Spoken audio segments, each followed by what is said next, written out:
হচ্ছে তাণ্ডব মুভি। তো আপনারা ইতোমধ্যে জানেন যে এই মুভিটা আমাদের বাংলাদেশের হলগুলোর গণ্ডি পেরিয়ে বিশ্বের অন্যান্য হলগুলোতেও এই সিনেমাটি সফলতার সাথে চলমান রয়েছে। তো এই মুভিটি আপনারা কেন দেখবেন, তো সেই বিষয় নিয়ে ফার্স্টে আমি কিছু বলবো।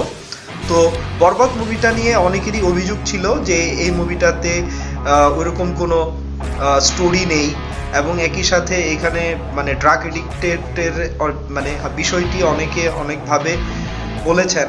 তো তাণ্ডব মুভিটিতে আপনারা এরকম কোনো কিছু দেখবেন না, বরঞ্চ আপনারা একটা খুব সুন্দর একটি গল্প দেখতে পারবেন এবং যেই গল্পটা কোনো কাল্পনিক গল্প নয় এবং এটি হচ্ছে আমাদের যে বাংলাদেশের যে রাজনৈতিক কনটেক্সট, অর্থাৎ আমাদের যে রাজনৈতিক কালচার এবং একই সাথে আমাদের যে ব্যবসায়ীরা তাদের অর্থ দ্বারা যে এমপি মন্ত্রীদেরকে কিনে তারা তাদের এবং তাদের ছেলেমেয়ের বড় বড় পাপকে খুব সুন্দরভাবে অন্যের উপর চাপিয়ে দেয়, এরকম নির্মম কিছু ইতিহাস আপনারা এই মুভিটিতে দেখতে পাবেন।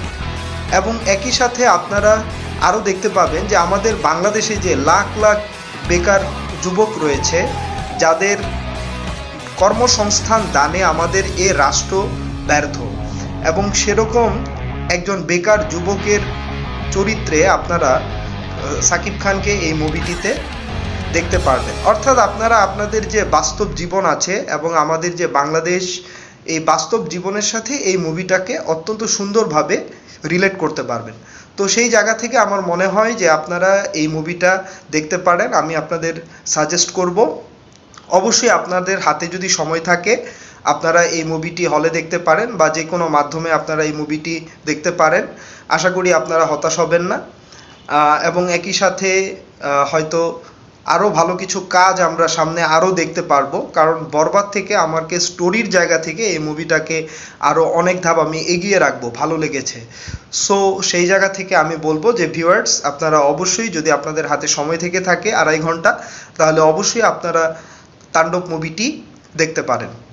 সকলকে ধন্যবাদ। আবার হয়তো অন্য কোনো মুভির রিভিউ নিয়ে আপনাদের সাথে আবার দেখা হবে। সকলে ভালো থাকুন।